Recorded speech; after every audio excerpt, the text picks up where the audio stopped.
ಎಲ್ಲರಿಗೂ ನಮಸ್ಕಾರ. Welcome back to my YouTube channel. ಇವತ್ತು ಚೆನ್ನ ಮಸಾಲ ಯಾವ ರೀತಿ ಮಾಡೋದಂತ ತೋರಿಸ್ತಾ ಇದ್ದೀನಿ. ತುಂಬಾ ಈಸಿಯಾಗಿ ಮನೇಲಿ ಮಾಡ್ಕೊಳ್ಬೋದು. ಇದು ಕಾಬಲ್ ಚೆನ್ನ ರಾತ್ರಿ ಫುಲ್ ರಾತ್ರಿ ನೆನೆಸ್ಕೊಂಡಿದ್ದೆ. ಇದು ಮಾರನೇ ದಿನ ಬೆಳಗ್ಗೆ ಕುಕ್ಕರ್ಗೆ ಹಾಕಿ ಒಂದು 4ರಿಂದ 5 ವಿಷಲ್ ಬಿಟ್ಕೊಳ್ತಾ ಇದ್ದೀನಿ. ತುಂಬಾ ಟೇಸ್ಟಿಯಾಗಿರುತ್ತೆ. ನೀವು ಸಹ ಮನೇಲಿ ಟ್ರೈ ಮಾಡಿ. ಇದು ಮಾರ್ನಿಂಗ್ ಬ್ರೇಕ್ಫಾಸ್ಟ್ಗೆ ಮತ್ತು ಲಂಚ್ ಬಾಕ್ಸ್ಗೆ ತುಂಬಾ ಚೆನ್ನಾಗಿರುತ್ತೆ.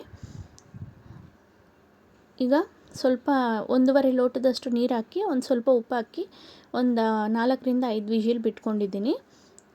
ಅದು ಆದಮೇಲೆ ಈಗ ಒಂದು ಜಾರ್ಗೆ ಒಂದು ಸ್ವಲ್ಪ ತೆಂಗಿನಕಾಯಿ ಹಾಕ್ಕೊಂಡಿದ್ದೀನಿ, ಒಂದು ಮೀಡಿಯಮ್ ಸೈಜ್ ಈರುಳ್ಳಿ ಹಾಕ್ಕೊಂಡಿದ್ದೀನಿ, 2 ಟೊಮೆಟೊ ಹಾಕ್ಕೊತಾ ಇದ್ದೀನಿ, ಒಂದು 1/4 ಸ್ಪೂನಷ್ಟು ಜೀರಿಗೆ ಹಾಕ್ಕೊಂಡಿದ್ದೀನಿ, ಚಕ್ಕೆ ಒಂದು ಪೀಸ್ ಹಾಕ್ಕೊಂಡಿದ್ದೀನಿ,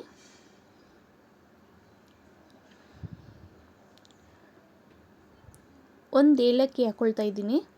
ತೀರಾ ಗರಂ ಮಸಾಲ ಇಲ್ಲದೆ ಮಸಾಲ ಕಡಿಮೆ ಇಟ್ಟು ಮಾಡ್ಕೊಳ್ಬೋದು. ತುಂಬಾ ಟೇಸ್ಟಿಯಾಗಿರುತ್ತೆ. ಒಂದು 4ರಿಂದ 5 ಕರಿಮೆಣಸು ಹಾಕ್ಕೊಂಡಿದ್ದೀನಿ, 4ರಿಂದ 5 ಕಾಳಷ್ಟು ಕರಿಮೆಣಸು, ಈಗ 4 ಲವಂಗ ಹಾಕ್ಕೊಂಡು ಇದೆಲ್ಲ ಚೆನ್ನಾಗಿ ನುಣ್ಣಗೆ ಪೇಸ್ಟಾಗಿ ಮಾಡ್ಕೊಂಡಿದ್ದೀನಿ. ಈಗ ಒಂದು ಬಾಣಲಿಗೆ ಸ್ವಲ್ಪ ಎಣ್ಣೆ ಹಾಕ್ಕೊಳ್ತಾ ಇದ್ದೀನಿ, ಒಂದು 1/4 ಸ್ಪೂನಷ್ಟು ಜೀರಿಗೆ ಹಾಕ್ಕೊಳ್ತಾ ಇದ್ದೀನಿ, ಒಂದು ಮೀಡಿಯಮ್ ಸೈಜ್ ಈರುಳ್ಳಿ ಸಣ್ಣಗೆ ಕಟ್ ಮಾಡಿರೋದನ್ನು ಹಾಕ್ಕೊಂಡಿದ್ದೀನಿ.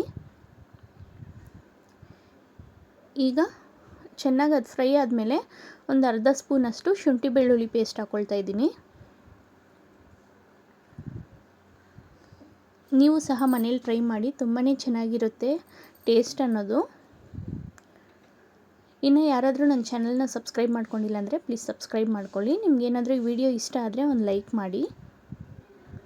ಈಗ ಒಂದು ಅರ್ಧ ಸ್ಪೂನು ಶುಂಠಿ ಬೆಳ್ಳುಳ್ಳಿ ಪೇಸ್ಟ್ ಹಾಕ್ಕೊಂಡು ಚೆನ್ನಾಗಿ ಫ್ರೈ ಮಾಡ್ಕೊಳ್ತಾ ಇದ್ದೀನಿ, ಹಸಿ ವಾಸನೆ ಹೋಗೋ ಗಂಟ. ಈಗ ಬೇಯಿಸ್ಕೊಂಡಿರೋ ಅಂಥ ಕಾಬಲ್ ಚೆನ್ನನ ಇದಕ್ಕೆ ಹಾಕ್ಕೊಳ್ತಾ ಇದ್ದೀನಿ.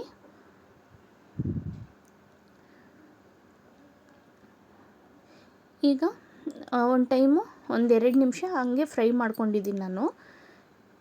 ಈಗ ಕಾಶ್ಮೀರಿ ಚಿಲ್ಲಿ ಪೌಡರು 1 ಸ್ಪೂನ್ ಅಷ್ಟು ಹಾಕ್ಕೊತಾ ಇದ್ದೀನಿ,